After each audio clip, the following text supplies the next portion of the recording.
Hello and welcome to Latitude 59 Pitch Competition Pre-Finals of 2024. I will be your host, one of your hosts, Anna Park, and with me, the ever-lovely Caroline Normägi. Thank you for the introduction.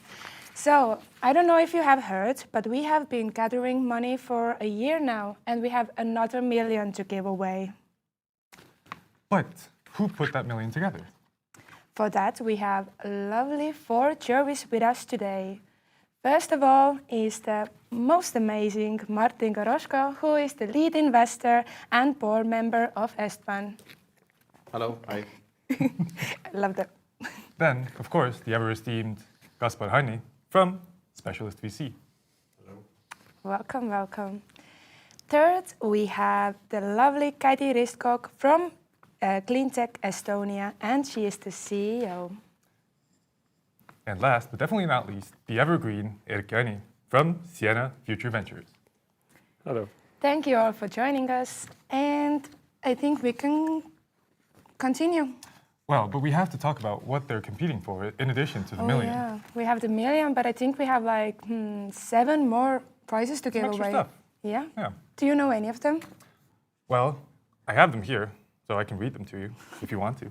Okay. No. So we have an opportunity to represent the Baltics at the New Nordics Pitch Competition Finals. Then I heard that Google Cloud Credits is also giving some credits to the best startups. Then, of course, Infobip is putting free credits up for their solutions. Yeah. Talent Hub offers Magnetic Talent Award for the best team. Oh, yes. Of course, PR News will offer their services and all their might to help out our pitchers with their PR. Yeah. And Mooneskate and Jacobo Solutions give away technical service support. Yes, but who are they giving these awards to? Who is competing here today? This year we had the maximum numbers of 526 startups who went into the fire to become the best startup to win the million. But we have selected, okay, not us, the jury, have selected the top 40 to go against each other to see who wins. Yes, so over the next 5 days, because there's a holiday in between, you'll see 10 teams every day. Today we have a little theme, like every day, they're a little thematically separated. And today we're focusing on everything green, sustainable, and related to electronics, or electrics, transportation, food technologies, and logistics. Yep. And today they are pretty international to say. We have startups from Estonia, Denmark, Finland, UK, and Portugal. So as we said, today you will hear 10 pitches. The jury will pick top 1 from them, but altogether we will have about 8 startups going to the big final, which is happening on the 22nd to 24th of May in Kultuurikatel at Latitude 59 conference. But I think we should get started, don't you think? We are ready. You're ready? The teams are ready. I think everyone's ready, yeah? Let's go. Okay, let's go. So the first startup today is S.Lab from Estonia. And from there we have Julia Bielecka. And S.Lab produces a truly green packaging at industrial scale that consists of only 2 plant-based components. Let's see the pitch.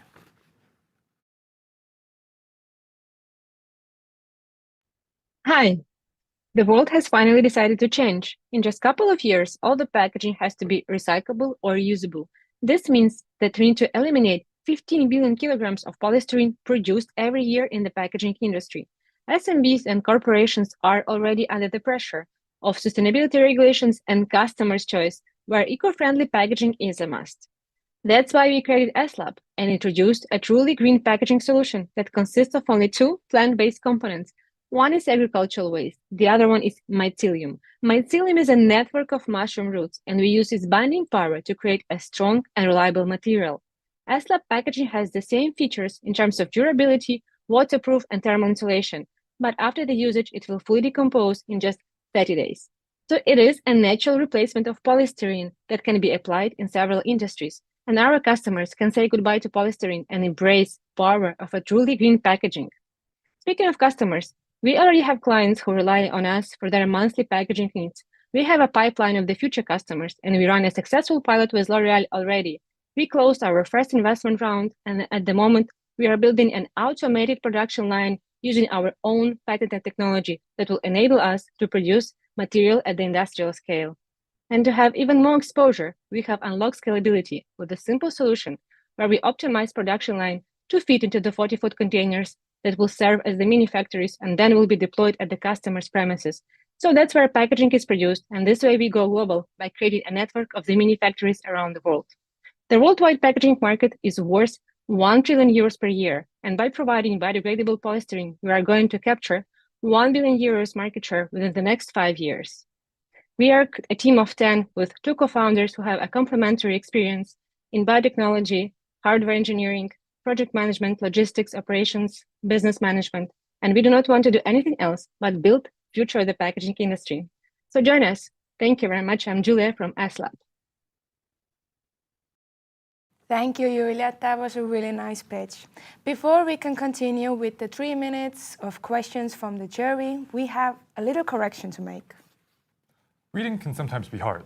And so, reading Erkki's title, of course, we were so excited that Sunli turned into Sienna. But in all reality, Erkki is, of course, from Sunli Future Ventures. But we'll now give the floor to our jury for questions. So, You want to go ahead? yeah, I can ask questions, yeah. So thank you for the presentation. And first of all, a couple of things strike me, and I wanted to clarify a bit. First of all, you mentioned in the tech that you have 5 patents. What are those patents about, and whether you have protected something fully or it's in the progress? And my second question is related to the burn rate right now, because you are running the cycle of heavy investments into manufacturing units. You have quite an extensive team as well. What is the current burn rate that you are facing? Thank you for a good question. So regarding patents, we have 5 patents that are in progress. Some of them are already filed, and we have like the application number and everything. Some of them are in the progress of legal review and everything, but we have already verified every patent that it is patentable and innovative. So like, and regarding this, what patents are about, all of them are about the technology itself, how we produce this material at the industrial scale. So like we have 3 patents for different stages of the process of producing, then 1 patent for the whole process that like summarizes everything or all the production manufacturing process, and then 1 more patent for the design of the packaging itself, as we are able to do packaging with 90 degrees edges that no one else can do in mycelium industry. And then regarding the burn rate, at the moment it is around 30,000 euros per month. And as you mentioned, yeah, of course, we are on a higher burn rate at the moment as we are investing into the technology, into the machinery. But we are going to launch the production line in May. And then, of course, the burn rate probably will go down because we will have less expenses on the machinery itself. Okay, thank you. I have a question. Hello, Julia. Good to see you again. How do you plan to secure partnership or clients in industries that are heavily reliant on packaging and that are very embedded into traditional incumbents as well? So there are I would say there are 2 segments of the strategic partnerships that we aim for. One is with the big customers, like we already have L'Oréal.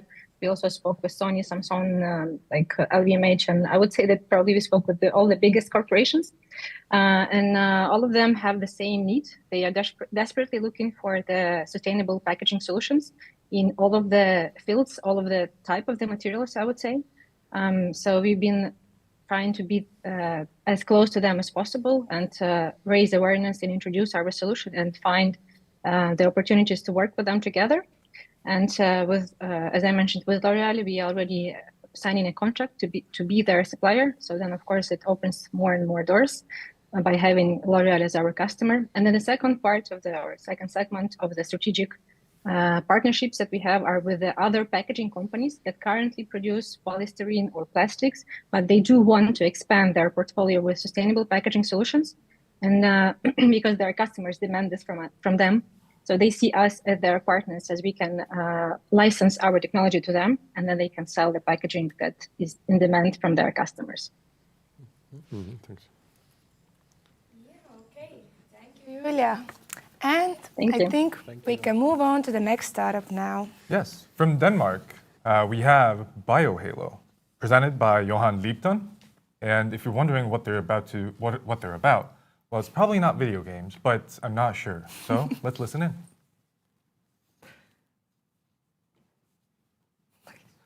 Hello, my name is Johan, and it's my pleasure to introduce BioHalo, the biohalogenation company to you.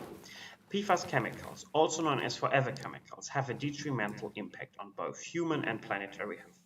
One fact to illustrate this is, even though these chemicals are sold worldwide for $28 billion, the Nordic Council of Ministers estimates that PFAS exposure in Europe alone costs between 50 and 84 billion euros each year in healthcare. Moreover, traditional fluoropolymer production methods are highly unsustainable. However, it's not fluorine's fault. Fluorine, in fact, is an incredible element. If present in materials, it transforms them into high-performance substances with remarkable properties ranging from chemical resistance to electrical insulation. Because of this, PFAS chemicals are a staple in industries ranging from the medtech sector to renewable energy systems. Given the significance of fluorine, it's not a solution to eliminate, but to find more sustainable ways to use it. Enter BioHalo's biopolymers. Thanks to our biofluorination technology, we offer a solution with reduced energy needs and the ability to utilize renewable carbon feedstock. Critically, our fluorinated biopolymers are designed for environmentally friendly degradation or recyclability, ensuring they won't burden our environment indefinitely. Our technology platform based on engineered bacteria produces two greener, high-performance alternatives to PFAS at the moment. First, FluoroPHB, which boasts water-repellent properties comparable to PTFE, commonly known as Teflon. Our second material is a new-to-market polyamide with enhanced properties compared to commercially available polyamides as nylon. Looking ahead, our beachhead market will be the coatings and film sector. That's where the biohalogenation revolution will begin. Our team is led by the two scientists, Dr. Nicolas Kink and Dr. Mariela Mencina. Thank you for your attention. Thank you, Johan. So over to our judges for the questions. Maybe I can start off with, can you bring out a few specific applications? So PFAS is used in various industries, as mentioned in the pitch, and we are targeting at the beginning the films and coating sector, as mentioned, because of the low volume, high margin environment or situation. And we, for example, think that coatings for filters, for semiconductors, for example, in semiconductors, PFAS coatings are used today to protect them from moist and dust. And we think that a more sustainable solution there will be very helpful, keeping in mind that the semiconductor industry is growing quite dramatically, but we haven't locked in a specific use case yet within the film and coatings market and the industrial applications due to regulatory reasons. We are still looking what is the really best beachhead market within those brackets. Hello, thanks for the pitch. What can you tell us about the price points and price parity to the materials you're trying to replace? How have you modeled this? So we are actually quite happy. We exist for 8 months now, and we can produce our two flagship polymers at around 400 the one and $40 per kilogram the other one, and commercially available PFAS cost on average $20 per kilogram. So we think with further upscaling and keeping in mind how young we are, that we will be cost comparative when we reach volumetric comparisons also to the ongoing or to the current market product. And can you tell us about your next important steps? What are you going to be doing in the coming months? So I think there are two important steps. The first is to find a co-development partner in terms of locking into a beachhead market and getting closer to that one. And we actually are in discussions with quite a lot of big corporates that approached us actively because PFAS situation with the upcoming regulation in Europe and the liability issue in the US is quite harsh. So that's like prototyping and on the other side, upscaling. If I want to add a third one is to do more biodegradability and recycling tests. So far we have done one ISO norm together with an external consultant or an agency based in Belgium. And we would like to further investigate this because a lot of investors seem to really care about it too. We have like 10 seconds, so really quickly, how are you financing yourself right now? Have you onboarded any public grants in order to keep the R&D going, or how are you like? Absolutely. We are spin-out of a Horizon Europe project, which had a funding of around 8 million euros. We at the moment at the Bio Innovation House in Denmark, where we got 500K convertible loan for a 12 months program. And we got about half of it or a bit more in public grants from Denmark, UK, and the European investment opportunities. Okay, thank you. Thank you, Johan. Thank you, Martin, for looking out for the time. Beautiful work, as always. Moving on. Yep, next up we have a Finnish startup called BOXBOX, and it identifies itself as the Airbnb of storage. Let's hear it from Kevin Kaldalu. Hi, my name is Kevin, and I'm the co-founder of BOXBOX. BOXBOX is like Airbnb, but for storage.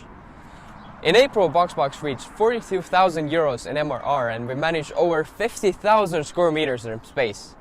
Those are very impressive numbers, but what is the problem that we're actually solving? Today, the space utilization in cities is very inefficient. There's so much free space, but instead of putting all that to use, they're building more and more storage facilities located far out of the cities, forcing the customers to use very expensive and far located storage solutions. But how does BOXBOX combat this? We connect people through our marketplace with unused garages and storage spaces to those that need them the most, bringing storage closer and making it more affordable. And this is the perfect time for it. Self-storage occupancy in Europe is nearing 90%, and 55% of the current users think it is too expensive. We're mainly targeting the current Airbnb hosts, giving them the chance to earn extra income from their garages, and from the other side, real estate funds that have a lot of vacancy, helping them to earn extra passive from that as well. And from the other side, SMEs that have a need for storage and current self-storage users. BOXBOX customers don't have to travel at all. Their closest storage base could be right across the street. And we've automated the whole industry. From booking the place to getting your stuff there to accessing it, it is fully automated. We're the perfect team for it.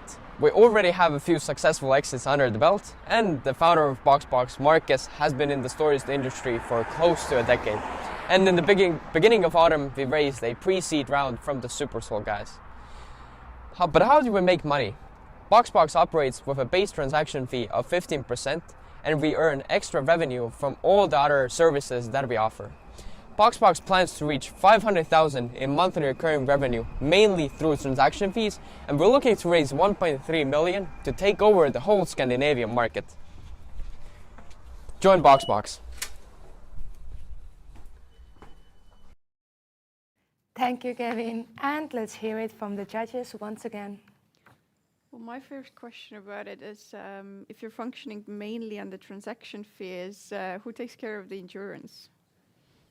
So we have an insurance partner for it. We have Omocom in Finland and the rest of the Scandinavian market. And here in Estonia, we have LHV. Okay. You mentioned that you are fundraising currently 1.3 million euros, right? So where does this capital take you, or where are you going to spend that? Because it's a platform business. You don't have like huge costs right away attached to that. It's purely like a marketing and expansion case. So how are you using this 1.3 million euros? Sure. We're using it to secure properties. So as you mentioned, it's mainly spent on marketing, and that's what we plan to do as well. But additionally, it's spent on sales representatives as well. So how BOXBOX operates currently, it's mainly business to business. So we have a lot of commercial clients and we're renting out their spaces. So yes. Do you have any specific regions in mind, or where do you see where the market is the most attractive for you? Of course, I mean, the Scandinavian market is the most attractive for us this year. So Norway, Sweden, and Denmark. And looking forward next year, we're looking toward Germany and UK. And this 500K of revenue, this can be achieved in Scandinavia only? The 18 million can be achieved in the Scandinavian market. 18 million was this one, okay. When you go to a new city, what's your plan to invest there, or how you will roll it out? Can you explain a little bit? What investments do you need to make there, as you have also some service components currently, like logistical help and stuff? Do you need people on the ground there, and how you plan to go to new cities? Yeah, so regarding the services, we have them already sorted out. So regarding the partners, they do it for us. And when it comes to doing or getting access to the properties on site, then that's what we have the partners as well. So we operate with really big real estate partners, and they have real estate all over Scandinavia. So pretty much we can use the same model that we've been doing in Finland and Estonia, and now implementing in Sweden as well, and use it in the rest of the Scandinavian market as well. Thanks. Why Scandinavia? Is there a large client that kind of takes you everywhere, or how does that work? Why Scandinavia at the moment? Yeah, well, it comes down to the fact that the Scandinavian market has a lot of cities that are pretty compact. So people don't really have the biggest apartments or the biggest spaces, and same with companies. So there's no real solutions in the cities. So we've seen that the price we can get out of the Scandinavian market is the best for our needs. Okay, thank you, Kevin. That seems really lovely. But let's move on to the next startup. Yes, thanks to BOXBOX. But moving on to an Estonian. Locals, not only are they excellent at folk music, look them up, but they also provide a full stack service for taking care of shared mobility apps. So here's FleetFox. Hello, I'm Martin, founder of FleetFox. We keep car sharing fleets rental ready without breaking their budgets. Imagine your home city with 20 times less cars in it. That's what car sharing can do. But despite being a booming 13 billion euro industry and doubling in size in the last 4 years, it still struggles to break a profit. Car sharing is an incredibly cost-intensive business. Besides leasing, parking, fuel, repairs, etc., each car needs about 25 hands-on services every week. The cost of managing thousands of cars spread across the cities runs into millions. And currently, there's no good way around it. They can outsource to a large network of small, unreliable service partners or build expensive in-house teams. Neither offer the flexibility which this industry desperately needs. Introducing FleetFox, a full-stack fleet ops platform, slashing down their operational costs by a third and boosting the revenue potential from each car. We're the only scalable partner that fits their fluctuating business model.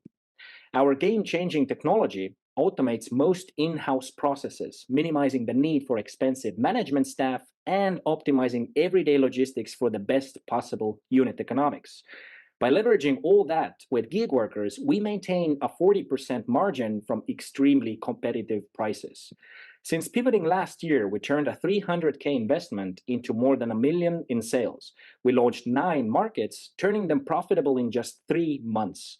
And we signed up the largest car share player in Europe. Our core team has deep roots in the mobility sector, coming from quite a few of its unicorns. We are backed by 2 VCs and 2 angel syndicates.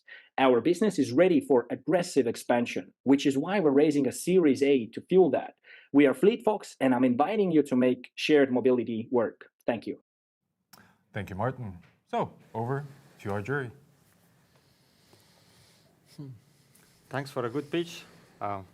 Quick question, as you mentioned, it's not exactly a very profitable time in your customers' businesses, like they are mostly at break-even or in investment mode.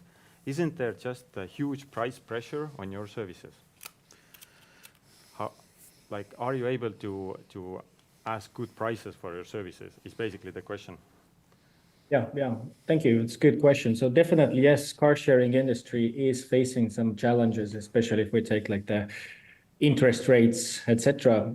But that is the core of our business. So we have built it in a way that we are able to pull a 40% margin from even the prices we're offering them today. So today, any other alternative, like when they want to do it in-house or use any outsourced small partners, nobody can match this price. But today, yeah, just to give you like a comparison, just for car washing, for example, if you want to get an inside-outside car wash as a consumer in Tallinn, you would be paying about 50 euros, but for our clients, we're offering approximately 4 times less than that price, and we're still keeping a margin on that.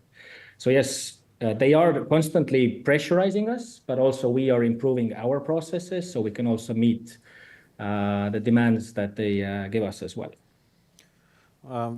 How are you doing that, or how are you achieving such a margin and such a volume of prices? I mean, like, what is the secret source there? Is it efficiency or just low cost labor, or what is the secret source? Yeah, thank you. Again, good question. So it's a combination of different aspects. So obviously speaking, like washing a car, fueling a car, relocating a car, and doing all the services we do, this is not rocket science. It's quite simple service as per se. But the secret sauce mainly comes from the tech solution, which we have built for more than 6 years today. So we have taken one process at a time. And at one point in our team, we've had somebody on payroll do that job. And then we see like a pattern, and then we just digitize it, automate it, and well, unfortunately have to fire that person.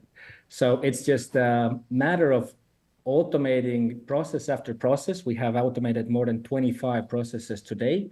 And second thing is that also it's a volume-driven business. So we are combining the volumes from various customers, figuratively speaking, on one map.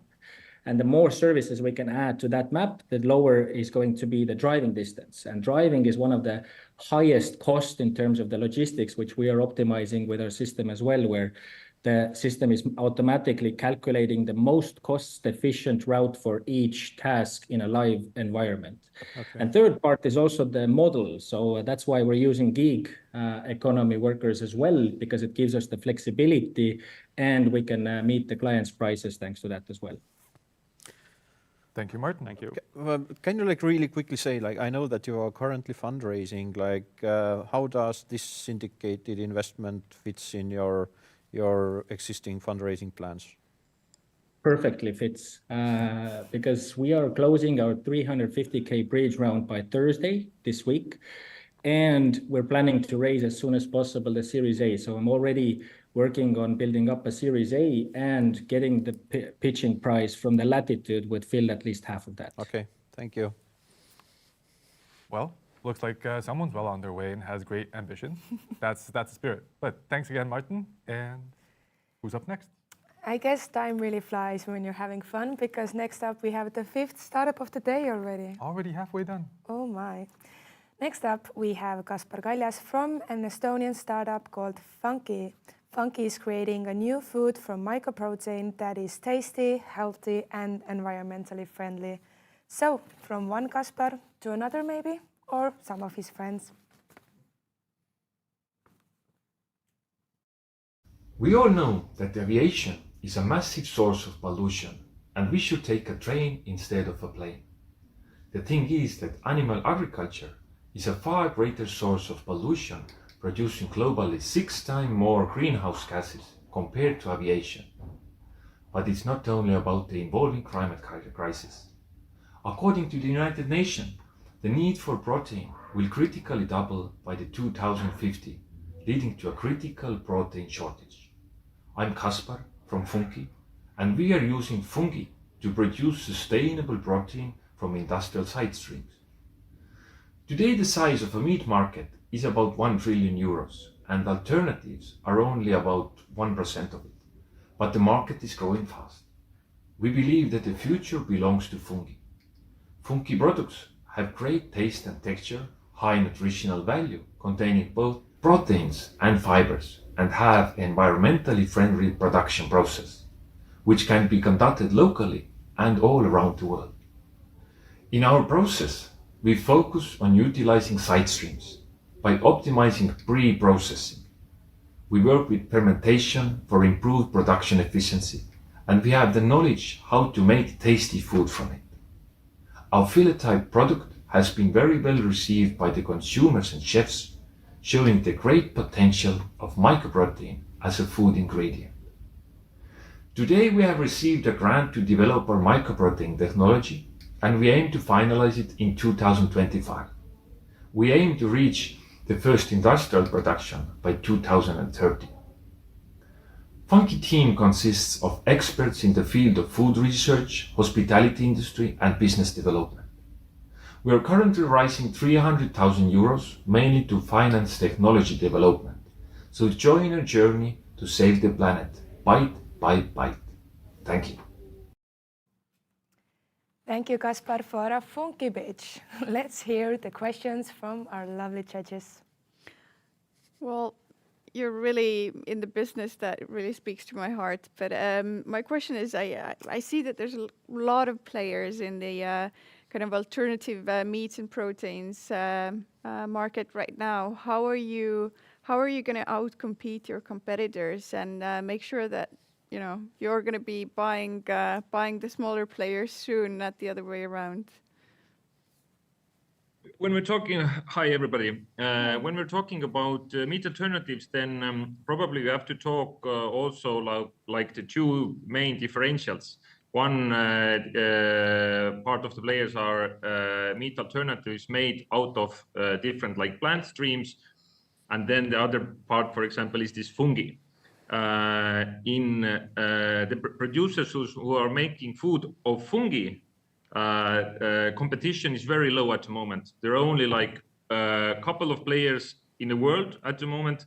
And the one thing which makes FUNKI interesting is that we try to specialize on utilizing those side streams of other food productions.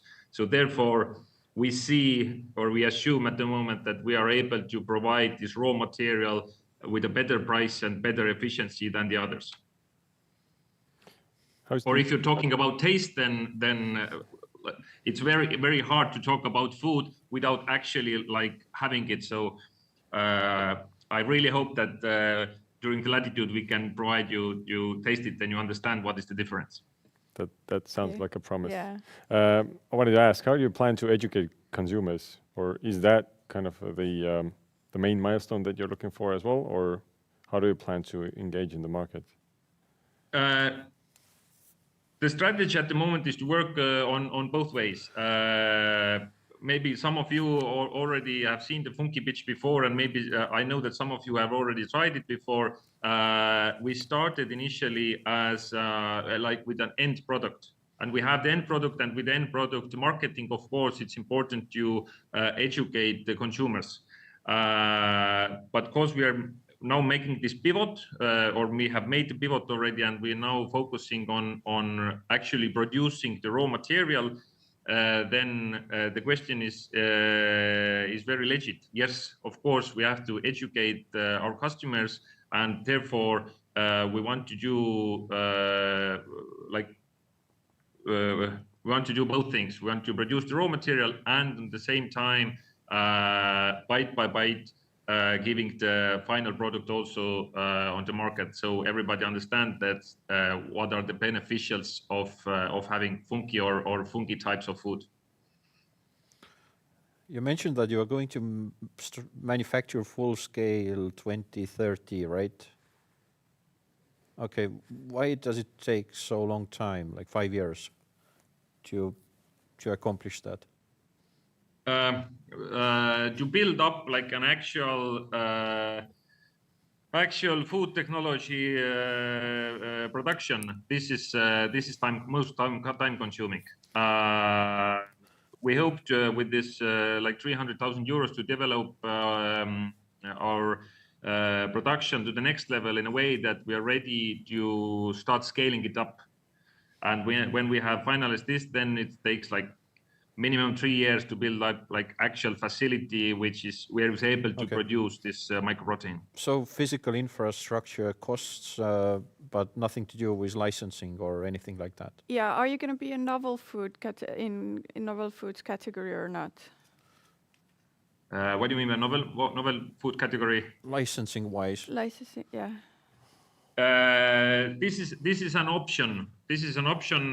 What we still considering. Our this IP policy is still under processing, and ideally, well, there's like two options. We're gonna find the solution how to most efficiently produce this mycoprotein, and we are able to sell this as IP rights, or we will build our own production to produce the actual raw material. Okay. This hasn't finalized yet. Yes. Thank you. Thank you. Thank you, Gaspar, and good luck with the competition. Yes.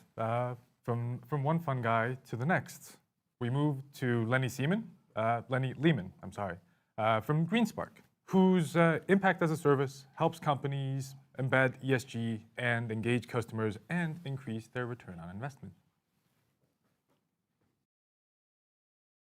Hi, I'm Lenny, co-founder at Greenspark, where we see a future in which every business transaction is a catalyst for good. As we face a global climate crisis, 75% of Gen Z and millennials claim they prefer to support brands taking climate action. With $30 trillion in purchasing power shifting to this more conscious generation, companies need to adapt, not just for the planet, but because it makes business sense. But for many companies, adapting to this market shift may be harder than it sounds. My co-founder Matt and I had the opportunity to work with hundreds of SMEs while building our previous startup, which grew to be the then largest marketplace for sustainable products in the UK. And we kept hearing the same things. Brands want to take climate action, but find it difficult to know which one to choose, do not have the internal capacity to manage it, and lack the ability to effectively drive ROI with sustainability. That's why we built Greenspark, the impact infrastructure for the 21st century. Our intuitive SaaS platform allows time-poor companies to easily take climate action in 3 simple steps. Integrate their favorite apps, choose a vetted project, and automatically link any trigger from a newsletter sign-up, an order placed, or a payment with a positive climate action, such as planting a tree or rescuing ocean-bound plastic. Customers can instantly track their progress using our on-site and post-purchase marketing suite to re-engage their community. To date, we've processed over £200 million in orders with impact from more than 500 customers, creating an annual run rate of over £540,000. Now, we're raising £2 million to fuel our growth, and I'd love to tell you how we're going to do it. With amazing backers such as PitchDrive, Anthemis, and Fuel, we're now looking for new investors to join us. So let's turn every business transaction into positive climate action together. Thank you very much. Thank you, Lenny. So, here to tell you more about it are our judges and ask you more. Hello. Hi. I'll go with the first question. Thank you for the presentation. You brought an example that is in general kind of circles in Cleantech and sustainability isn't that good. I mean, I'm still buying stuff, I'm still consuming, and then instead of not doing anything, I can plant 5 trees via your platform. Is that your business case, or what kind of mitigation opportunities you also have embedded? Yeah, hi. So for us, it's the company that takes the action, so not the end customer. And then we provide them with the tools to then engage their customers around the impact that they're making. Companies need to do this anyway, so why not start doing it and then engage your customers on that journey, create additional touch points between you and your customers, and ensure that you remain top of mind. Could you bring an example? What would a shop be calling out to customers buy less meat? So, for example, a retailer might implement our solution and they might say, okay, we want to, keeping it simple, we want to plant a tree for every order. Then they would add messaging at key conversion points throughout the customer journey. And then after the order is placed, the customer would then have their own dashboard, which is their impact wallet, where they can now track the impact. So they can, for example, see, where the tree is planted, who's planting it. After 3 years, they receive satellite imagery, and the brand can then also add messaging into that dashboard saying, hey, did you know that, by 2030, we're going to be plastic free, for example. Mm-hmm. And how does your service fit into the new EU regulations that have recently come out on green claims, and also all of the carbon offsetting regulations that are out and coming in the coming years? Yeah, sure. So in terms of carbon, we sit alongside carbon accounting platforms. So we don't want to compete in that space. I think that's a very well-funded space, and quite a crowded one. So our solution sits alongside those, and helps customers satisfy, the need if they want to, for example, offset. With regards to like green claims, how we really ensure that what the customer or what the company says that they do is what they actually do. And then we help both the company and the end customer track and see that impact is actually happening. Where will you find customers efficiently in the near future? Can you comment a little bit about your go-to-market? Yeah, sure. So currently we do direct sales outreach, although we have this kind of viral component, which is really nice. Like I like to compare it to Klarna. So when Klarna started, on every PDP, you would see, pay in 4. With us, all of our customers shout about the partnership. We're visible across all of their customer journeys, which means that actually currently we have 36% inbound and growing. What we're pushing for this year is entering what we're calling closed distribution networks. So for example, we have a planned launch later this year with one of the world's largest payments providers, where they've already completed the technical integration, and that will give us access to their millions of merchants as one of their exclusive partners. And so that we really see as the key to hypergrowth. I think selling direct to the business is something that we figured out. Our sales team understands how it works. We've got a 50% demo to close rate, but really to kind of really scale that is those distribution partners. Thanks. Thank you. Thank you, Lenny. And thank you, Greenspark. Next up, let's take a little trip to Portugal. From there, we have Svetlana Ljubecka from InaMesh that created a groundbreaking wireless data transmission protocol, revolutionizing environmental monitoring. Let's hear the pitch. Hello, I'm Svetlana, a co-founder of InaMesh, a deep tech startup. When we created a system of gathering data from devices remotely, we were shocked to see the cost amount for data transfer.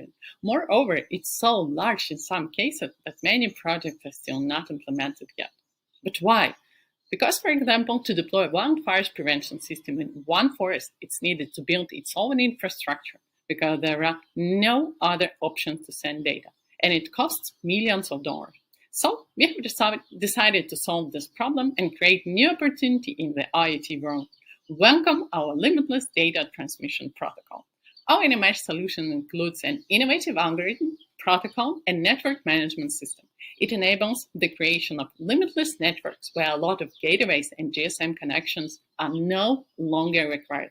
So now businesses don't have to spend millions on building connectivity infrastructure or spend hundreds of thousands of dollars every month at an operational cost. And finally, they can implement solutions that were impossible yesterday.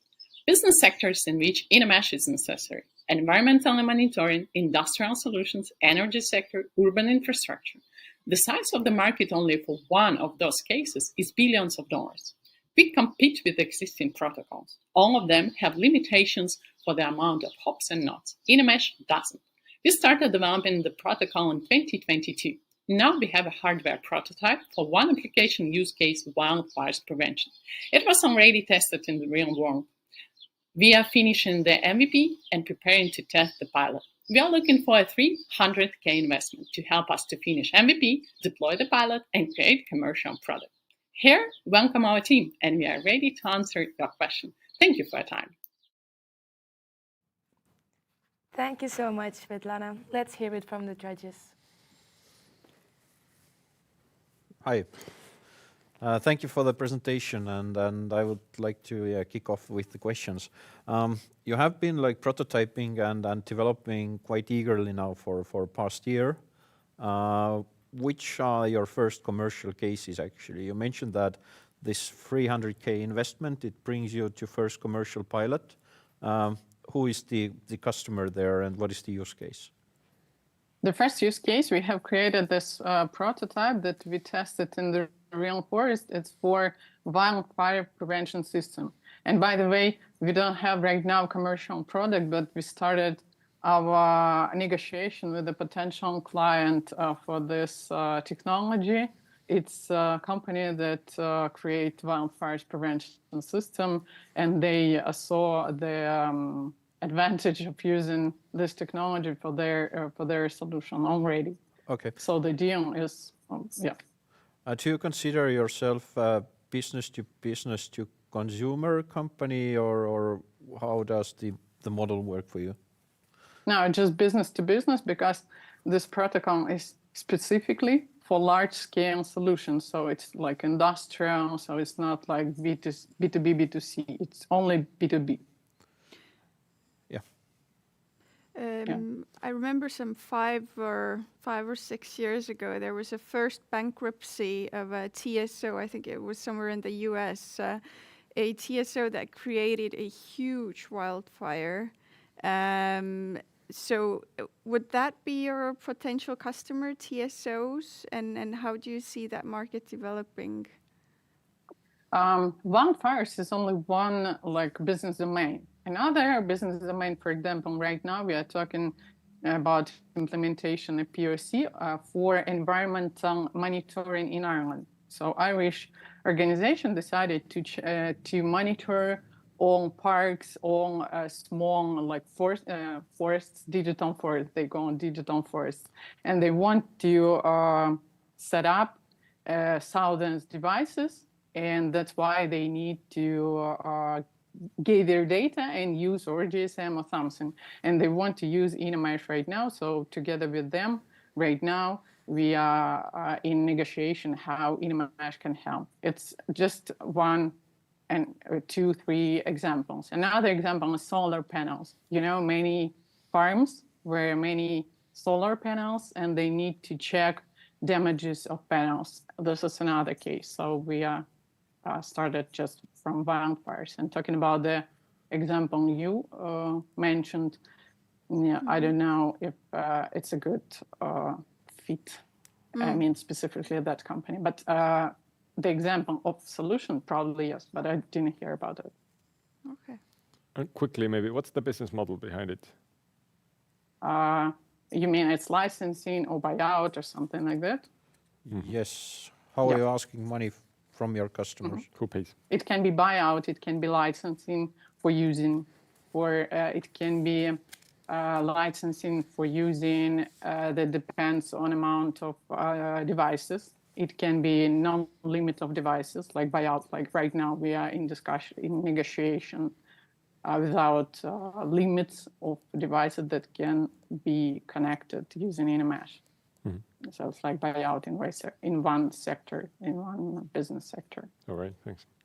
Thank you. Thank you, Svetlana. Thank you for your question. Next up, we have the last 3 startups of the day. Yes, and to kick us off with the final 3, we have Kadirin Lom, who is from Livful, who are streamlining affordable and sustainable on-site construction, one flat pack kit at a time. Did you know it typically takes over 8 months to build a private house? What if I told you we could cut that time by 95% with our sustainable flat-packed kits? Modern housing solutions, more like modern headaches. They are either too pricey or take forever. Livful changes the game. Think speed and savings. The construction industry is set to explode to 26 trillion by 2032, with the US leading the game. Still, building a house takes over 8 months. Assembly required?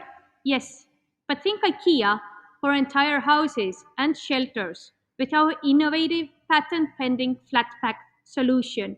It's straightforward, no heavy lifting, no sweat, and no PhD required to understand the instructions. Our team has over 10 years of experience in wooden house sector and another 10 in international sales and marketing, combined with robust production capabilities. We operate on a B2B model, connecting with distributors and builders globally. Our secret sauce? Owning our designs, patented methods, and production skills lets us scale through bulk orders, partnerships, and franchising. We have successfully sold and produced 27 kits to Japan and Estonia. We have expanded our offerings to include insulated housing, shelters, and defense solutions. Additionally, we have signed 5 new distributors this year alone across the North American and African markets, broadening our reach and impact.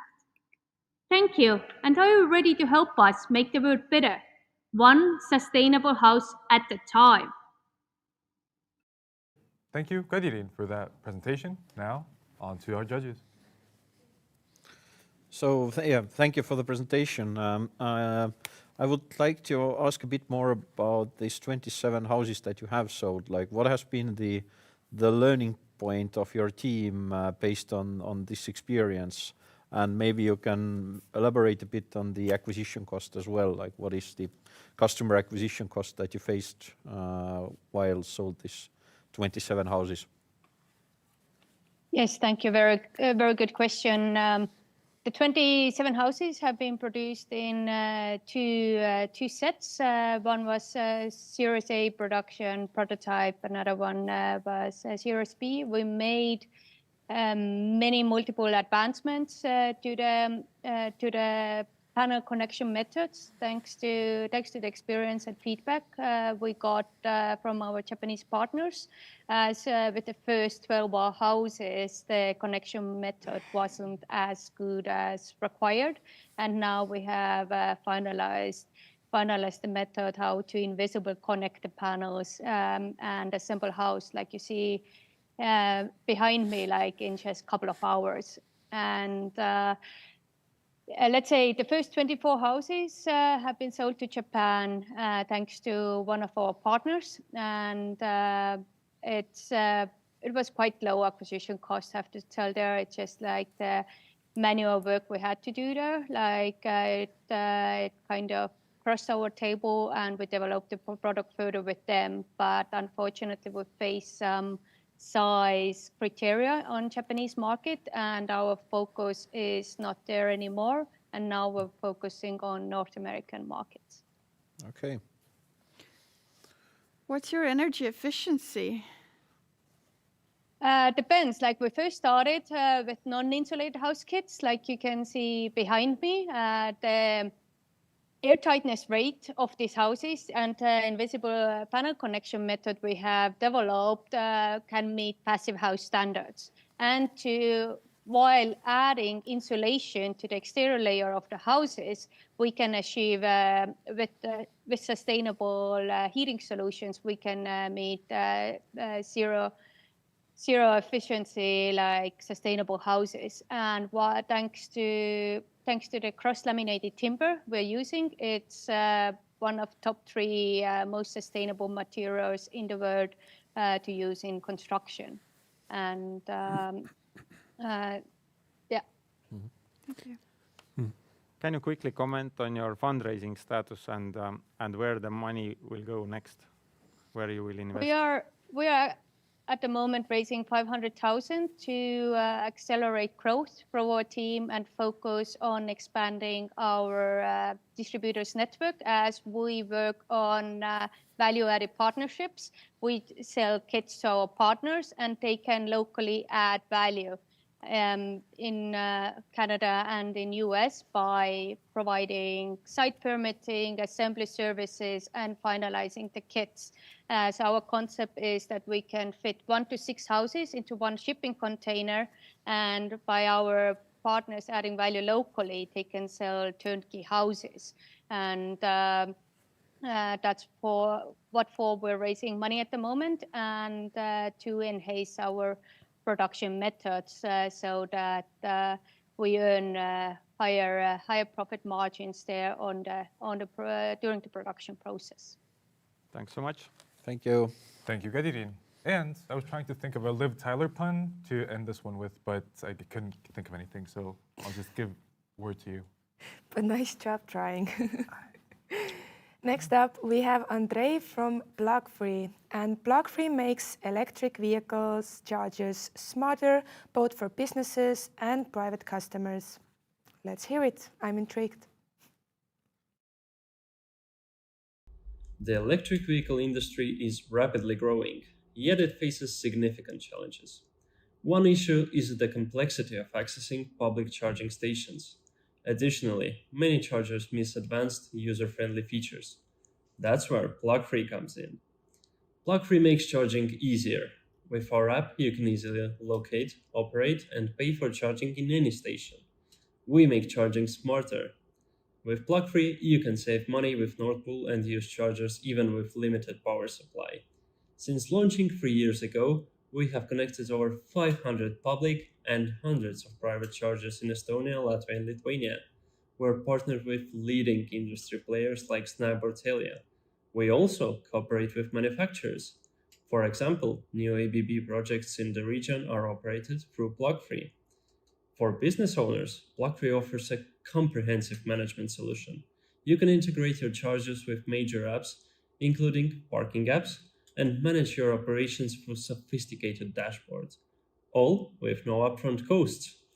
You only pay a small commission per charging session that is much lower than traditional roaming fees. Our service is perfect for homeowners too.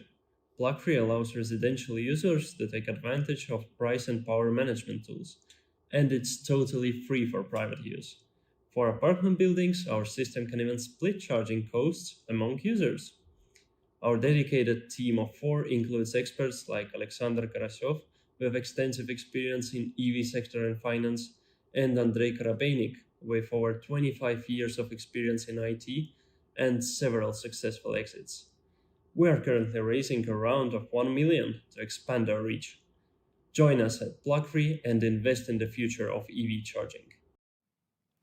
I sure have a lot of questions myself, but in the end of the day, I'm still not the one giving away the million. So let's hear it from the people who are. Hi, thank you for the presentation. There's certainly many competitors out there in the market. So what's your edge? So there's like different niches. For instance, there are competitors who deal only with home customers in Sweden, for example. In our case, we provide a solution for both business and private customers. And we are not competing with roaming providers because we connect chargers directly. So it's about 60 times cheaper than roaming providers. Sorry, what do you mean you connect the chargers directly? So chargers operate through our backend, and this is basically direct connection between charger and payment system. So you don't pay roaming fees, you charge, for instance, in Lithuania, Estonian customers charge exactly the same way as Lithuanian customers do, pay the same price, but the connection goes through our backend. Mm-hmm. So quick question regarding Nord Pool pricing, which you cited as part of the solution that you use it. So most public charging does not currently rely on Nord Pool pricing. Most popular is fixed pricing and actually quite high price points to the average Nord Pool prices. So if those networks are today ready or they are able to charge those price points from the customers, why should they want to switch to a lower price points via your system? it's basically how the market operates. So it's always the business choice. So if there is a provider who does Nord Pool pricing, then the others will follow. The reason why the price is high usually is because Nord Pool price can also be high. So service providers already put in the risks they can get when the price is too high. But I would like to stress that Nord Pool pricing is not only for the business customers, it's also for the homeowners. And usually your home charger by itself doesn't provide this functionality. But with Plugfree, you can use Nord Pool pricing at home as well.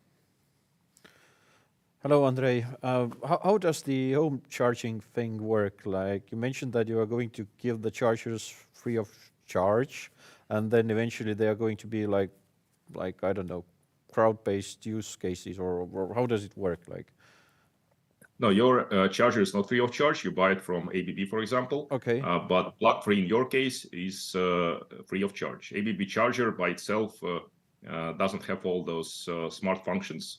But you get those functions if you install Plugfree app. And our business cut is basically transfer statistics we get from your chargers, and we sell it to companies like Alexela or Neste, for example. It's more or less the same idea as CO2 trading. So in Estonia there is exchange for that. So all those gas companies have to provide some electric chargers, and they do not provide those at this point. Okay. Thank in you. the amount needed. All right, thanks, guys. Without further ado, let's move on to the last startup of the first day of the pitch competition. Yes, and to drive us home, we have Hendrik Quint from Rexplorer, which is a 3D automation service for renewable energy businesses as well as architects. Hi, I'm Hendrik, the co-founder and CEO of Rexplorer. The buildings we live in, we consume 40% of energy, which is twice as much as the sector of transportation, for example, and the amount for a huge greenhouse gas emissions. We are tackling the challenge to improve the energy efficiency of buildings, and we know that 75% of building stock is in the low energy class and needs updating. How to do it? With electrification. So we are automating the smart planning of rooftop solar, batteries, EV charging, and the heat pump market verticals. This is our product. We do automatic 3D renderings of any building energy systems and automate the sales and project management funnels for our customers, and already see great metrics behind it. Last year, we expanded to international markets, with our target market being Germany, and already are hitting traction with energy giants, with closing a deal with a big energy corporation of France, Total Energies. About our fundraising. We are in the middle of growing to 1.5 million ARR in the next 2 years. This is our target, by addressing the total addressable market of over 9 billion. We are taking our product to new level of detail. So you see from this 3D rendering to a more texture and more integrated solution for planning. For this, we're putting together a round of 1 million euros, onboarding new C-level team members, boosting the round with a grant, and already having soft commitments to close it in the end of Q2 this year. We are the Explorers, having good background in renewable energy development and software development. Thanks.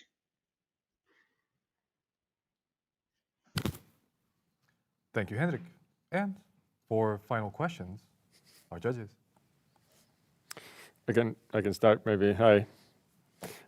So what are the efficiency gains that your clients can expect by using your services, and how does the business model fit in there as well? Hey.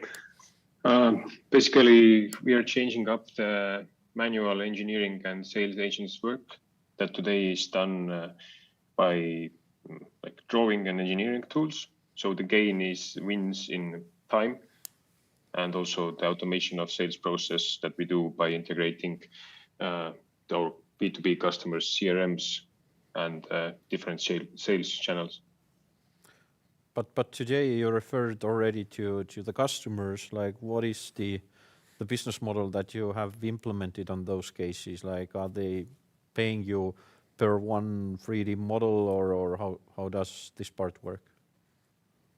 Yeah, this is a great question. So what we are planning to do is expanding globally our SaaS business model. And at the moment, our target markets like Germany, we are selling our software as a subscription and based on the volumes. So yeah, as many 3D models that our customers uses, this makes up the pricing level for them.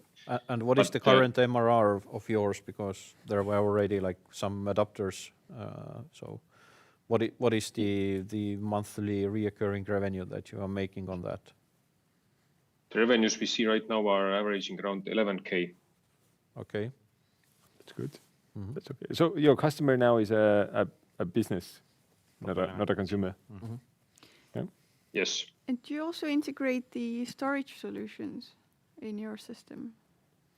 So yeah, this is in our roadmap, why we're also fundraising, because right now our product is doing already solar energy and some first storage modelings, but we are integrating storage. It means battery optimization automatically, and also heat pumps and EV chargers in home and office environments.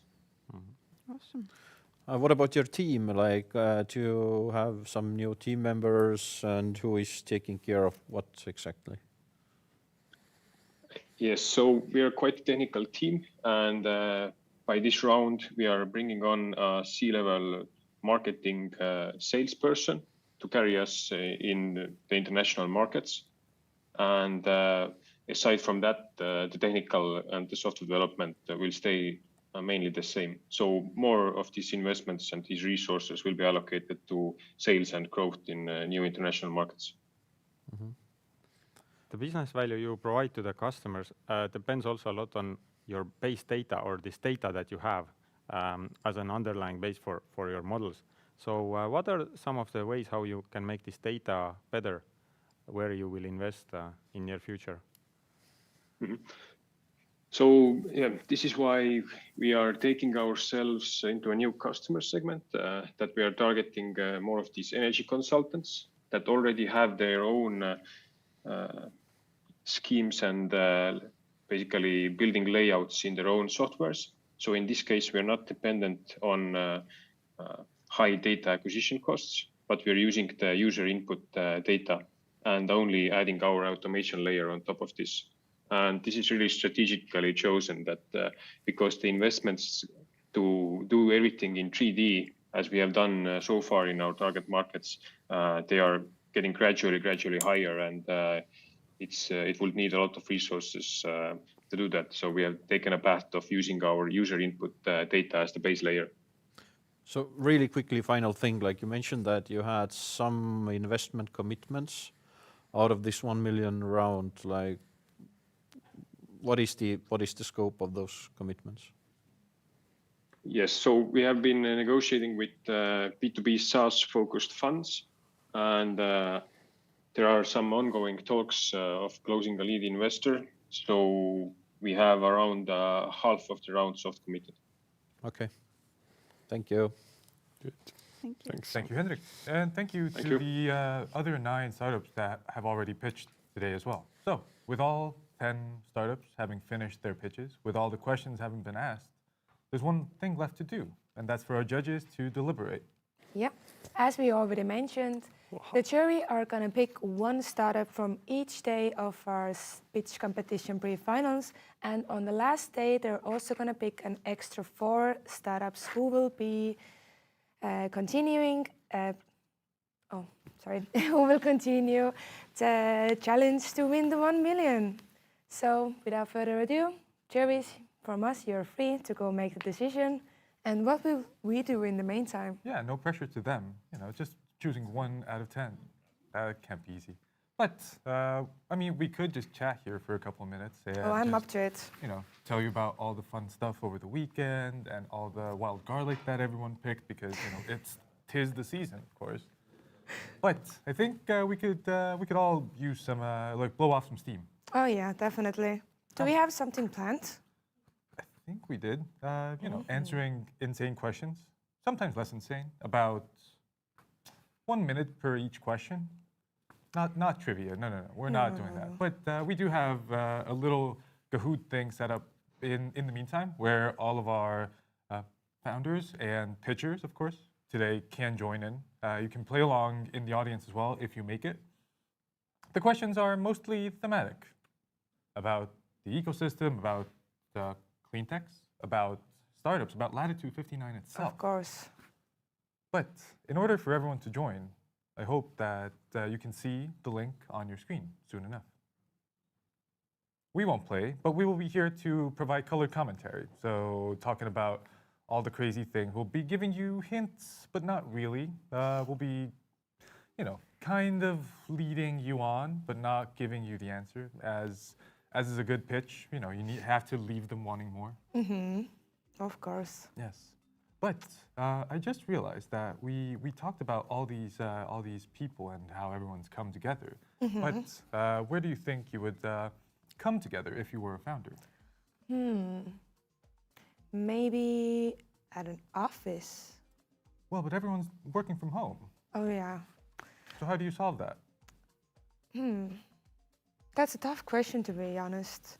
But I mean, even if you're working from home, you still need an office to go to from time to time to have like important meetings with snacks. Yeah. So take it from me as a completely unbiased party here, that co-working centers are a great option for that. And as part of Latitude's pitch competition, Workland has also put out prizes for the top 3 teams. So it's definitely worth for everyone to push their hardest and see to make it into the top 3. Yeah, if I'm not wrong, I think the first place gets 6 months of a private office in Workland. Damn, 6 months on your own? I mean, can I win, please? I really need it. Yeah. I mean, working from home is nice, but like an office with free coffee, oh my. Other people around, even though, you know, your living room wall or your kitchen table is awesome, but it does get old at some point. So, you know, you do want to, at one point, maybe meet some people, especially as a new founder. Yeah, and definitely still the free coffee, we can't forget that. Yes, so bring your own little thermos and just, you know, hit that button. No, but we can see that people are joining. If you see the PIN code on your screen, or if you see the QR code on your screen as well, we implore you to join so we can get started while our judges are doing heavy work in the other room. Who do you think that team might be? With a car and a fox? Car and a fox. No clue. I mean, Rex was, oh no, that was a dog. That was definitely a police hound. Yeah. Might be, FleetFox? Oh no, I don't think so. Yeah. Okay. Wow, so I think that's right. It's always the first person in the classroom that decides the vibe of the team names. And clearly, everyone understood the assignment, of course. But we have people joining. We can start in a second. But yeah, in general, what are you most excited about for with the Latitude program now out? Oh, do I have to pick one? No, general, you know, area of fangirling, let's say. Fangirling, Yeah. To be honest, the pitch competition and the pitch competition finals on the stage, because I can't wait to meet all the startups we have the chats today and to meet them in real life, because last year I did that and that was my favorite part of all time. Of course, because, you know, working from behind the screen is one thing, but meeting them in person, seeing the warm embrace of the other people. Seeing how far they have got. Oh, exactly. But we can start. Yep. And let's kick it off with a Latitude question. The question is simple. When did the first Latitude 59 conference take place? For those of you who perhaps remember a couple years ago, there was a big date. Of course, you know, you need to think about it a little bit, but there's options, as always, with Kahoot. So, you know, you got a 25% chance of nailing this one. Yep. Yes. And what was your first Latitude, actually? My first Latitude? Oh, I think the first one that I attended was about 5 or 6 years ago. Wow. Yeah. Okay, very exemplary. But today, is the third latitude that I'm organizing. So. Wow, and let's see, how guess- did everyone do? Wow, okay, so almost everyone got it right. I'm so proud of you. We're so proud of you guys. Okay, let's move on to the next question. Wait, let's before see that. John is doing amazing. John is killing it. Nice job. And the next question is, since 2023, startups are competing for up to 1 million investment. How big was the prize pool in 2015? Yeah, so 2015 was the first year that the pitch competition happened in its current form as well. At least, you know, in how we know it today, with lovely hosts and beautiful judges and even better teams. But in the 8 years, or I guess now we can say 9 years, the prize pool has changed rather drastically, I could say. You could say that, yeah, I mean. Definitely not a hint for everyone. But yes, so we have one person who got it right. Well, because I guess it is surprising to go from over 9 years to go from 28,000 to more than 1 million. To be honest, even I was shocked. And I actually know the answer, but I didn't remember it. So I was like, oh, wow. Right. We have come a long way. But let's see who got it right. So let's see the scores. Damn, Latitude 59 fan making a big run for third place right now. Guess you really are a fan. Yeah. All right, moving on. Question number 3. We talked about favorite people and favorite things at Latitude, but how often, how many times has star pitch coach Gleb Maltsev attended Latitude 59? The man is truly an inspiring force. Just, you never see, I think you never see him not working. He's always such a lively presence, and I just can't imagine that man. I mean, even when I run into him in Workland, he still kind of works. He's like, how have you been? Do you need any tips? If not, I'm still gonna give it to you. But I love it. He's a really, really good pitch coach. Yeah, and truly a magnificent supporter of the ecosystem as well. Yeah. And he's also working together with all of our startups who are pitching today, tomorrow, and on Thursday and Friday as well. Okay, we almost ran out of compliments for Gleb, but luckily everyone answered as well. But yes, so Gleb has in fact made it to all 12 latitudes. So ever since 2012, he's made it to all of them. Do you think that the L59 in this game is Gleb actually? Gleb might be. Gleb, if you're watching right now, stop cheating. You know, we're asking questions about you. You can't do this. Okay, let's move on to the next question. Oh, nice job, Livful. Team Livful coming through. Yeah. It's almost double the points as John. I mean, John, what went wrong? Everyone's a little taken aback, but we're halfway through. Okay. So how is the Latitude 59 main stage called this year?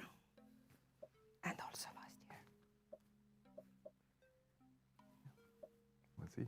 I mean, I would pick best stage for sure. Because, I mean, it is accurate. It describes the stage the most. But best. No, I don't think that's right because the other stages are also like really good. I mean, if you have like many children, could you pick your favorite? You shouldn't, but you always do. Yeah, I mean, come on. Everyone knows. If you're a second, like you know, if you have siblings, there was definitely a favorite child. There was, you know, they might have been, you know, not the favorite in all things, but they were favorite for most of the time. Yeah. So is Latitude 59's favorite child bold, brave, brilliant, or best? What do you think? I mean, it's all 4, right? It has to be all 4. But the actual true name is the bold stage. It's the bold stage, but maybe we should name it the brave stage after that.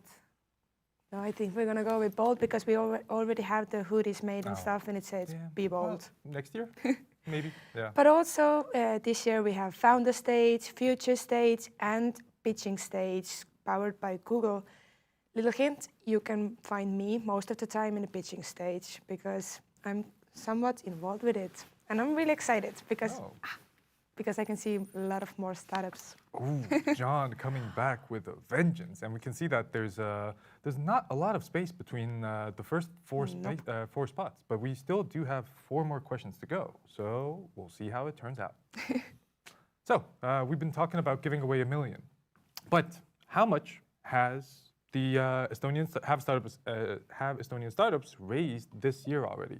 So even though we're in the back half of April, Estonian startups have already put on an absolute clinic. They just can't stop raising. Nope. It's almost like, there's a sourdough joke here. You know, they just can't stop raising because, you know, it keeps getting bigger and bigger. But we want to know how much they've actually raised this year. What do you think? Numbers-wise, I mean, I have the answers right here. I don't want to cheat. But I can say that it's at least 424 euros. But did you think the number will be as honestly, looking at big the as it number right is? now, kind of surprised. I don't know how did these people have time to sleep with like all the fundraising going on? Good Lord. Yeah, they're absolutely killing it. And not to give away the answer, but there's quite a lot of work that's already been put into it. So yes, it was more than 185 million euros already. To be more precise, it's 185,159,424 euros.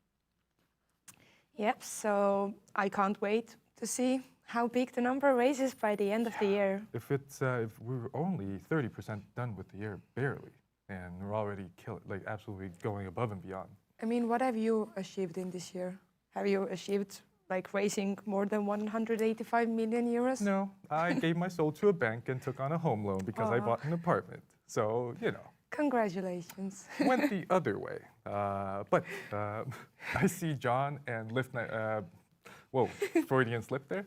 Latitude 59 fan in the 2000s already.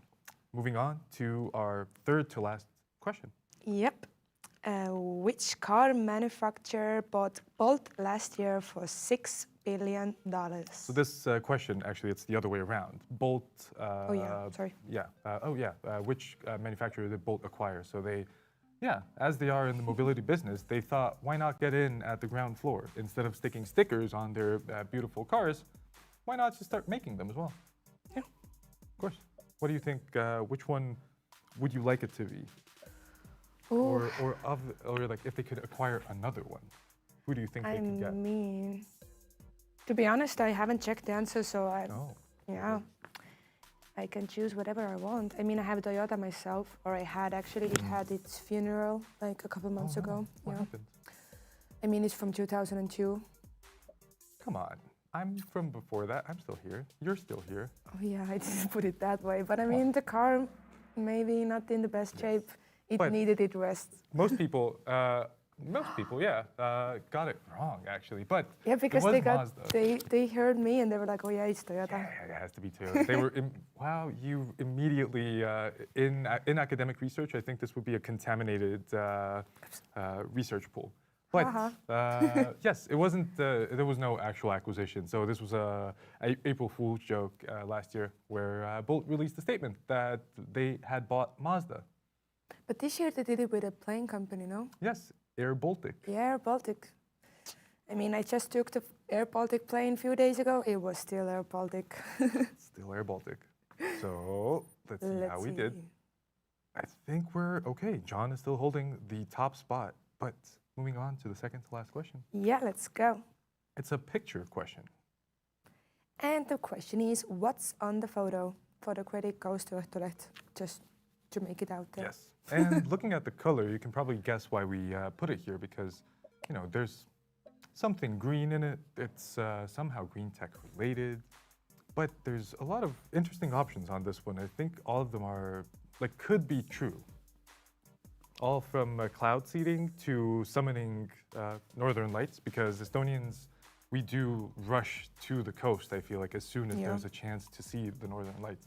I mean, I have never seen them yet, but one day. One day, yes. You have to, as soon as someone posts about it on Instagram, on Facebook, you know, all the buses, all the shared mobility devices are immediately just rushing it to the coast. Of course. But yeah, this truly looks very Cloverfield-ish, or very sci-fi. But we have a tie. Many of you got it right. 4 people got it right, saying that it was, of course, the Nexpo marketing green column, I guess you could say, where they were summoning Green Lantern, is what it looked like. But there was a lot of fuss around it. But yes, but I mean, it got all the attention, so did it work? Yeah, all publicity is good publicity. Absolutely. And to finish last but not least, we have one more question to go. Oh, Livful made a comeback. Okay. Okay. So I guess if John stumbles and Livful absolutely blasts by them, they have a chance. let's see. The last question is, which Latitude 59 pitch competition winning startup is developing this material on the photo? Yeah. And looking at the list as well, you realize how many cool startups there have actually been throughout the Latitude 59 pitching competition. Yeah, I mean, it has been gone on for several years now, and every year we make like top 40, I guess, at least for the last 3 years. I'm not sure about the years before, but there has been a lot of cool startups. Year over year, there's hundreds of companies and hundreds of startups applying. And, you know, to have your name up on an official Kahoot, I mean, that's, and to be among such the official Latitude 59 Kahoot, I think it's rather incredible. Yes. But can you imagine this year was over 500 startups? 500. I don't pity the selection committee because honestly, the time it must have taken to work through everything, work through everyone's applications, and so I love it that we can just sit here and be like, okay, we have the top 40. We don't even have to ask the questions. We're just having basically fun. Sports commentators for a Kahoot that's running in the background here. My CV is going to be amazing after this. Yes. But as you saw, the right answer was IoTech. But we have already moved on. The third place is A. Second place is Livful. And the winner is... Who do you think it is? I don't know who it's going to be. I think it might be a man. It's John! Congratulations. Well done. And thank you, everyone, for playing, everyone who played, and everyone who also joined us on this beautiful journey. And if you didn't make it today to the game, don't be sad, because for the upcoming days, we also have Kahoot ready for you. Of course. We have, like, the next 4 days will be full of all kinds of fun stuff, because we can't give away all the secrets, of course. But looking at the lineup of startups, it's going to be interesting to say the least. And I'm very interested to see how the judges or how the jury, who also rotates out, by the way. Yeah. So every day you'll see new jury members, because we want to find, the judges that we have are the best of the best in their field. And as the topic kind of shifts and changes every day, we try to find the best people to judge them. And I think we have done an amazing job. Okay, it sounds like we selected the jury. We really didn't. No, we did so much. Come on, we've been working day and night. Yeah. Yeah, no. We picked the top 40. We gathered $1 million ourselves. Yes. It's all us. Yes, yes. Just unsung heroes. No one mentions us. And so basically, but as a little hint, I guess, for tomorrow, could we give away something? Could we expose a little, show the ankle, as they say? I don't think we should. I don't think so. Yeah, because otherwise, why would you come back if you already know everything? I mean, we could just as well give away all the startups who's pitching tomorrow. We could do the pitches ourselves. No, absolutely. But no, let's not do that. Let's keep it for tomorrow. I think, we should maybe just wait and see what the jury says. But if you haven't got your ticket yet, don't forget to go to Latitude 59's homepage.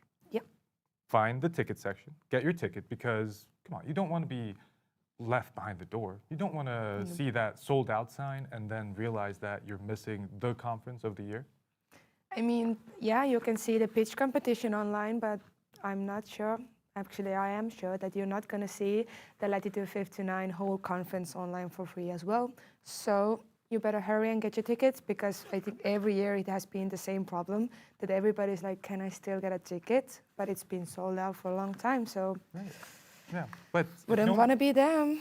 Exactly. And if you don't believe us, we do have some video evidence from previous years to maybe show off what we're doing.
So, if that can convince you, I don't know. What else can we do? Can you do a cartwheel or like a backflip?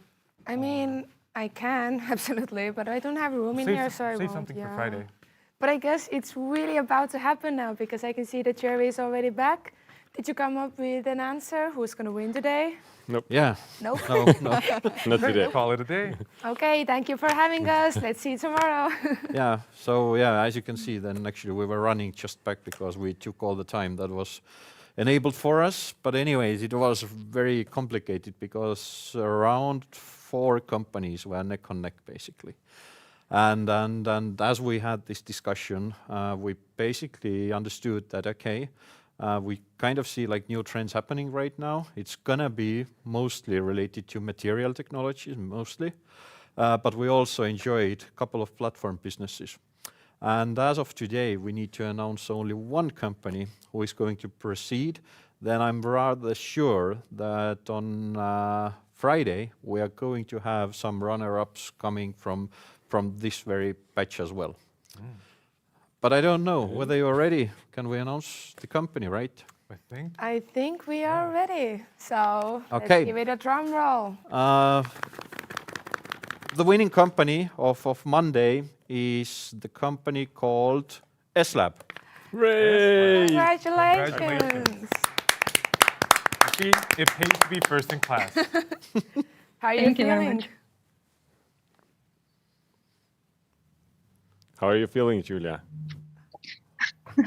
Excited to go to Estonia again to experience freeze in May. We're really glad having you here as well. And I know that there are very many questions that we want to like browse through as well beforehand. But yeah, Sure, congratulations. would be happy to answer them. Yeah. Thank you very much for this opportunity. All right. See you in a couple of weeks, basically, right? Yep. When exactly? May 22nd. To 24th in we go. Kultuurigatel. So anyways, thank you all the startups. Thank you our lovely Jerry. And we will see you tomorrow at... In a little less than 24 hours. Oh yeah. At 2 o'clock again. And you can find us on LinkedIn, YouTube. Everything. And Delphi. So Yes. let's see you tomorrow and bye. See you.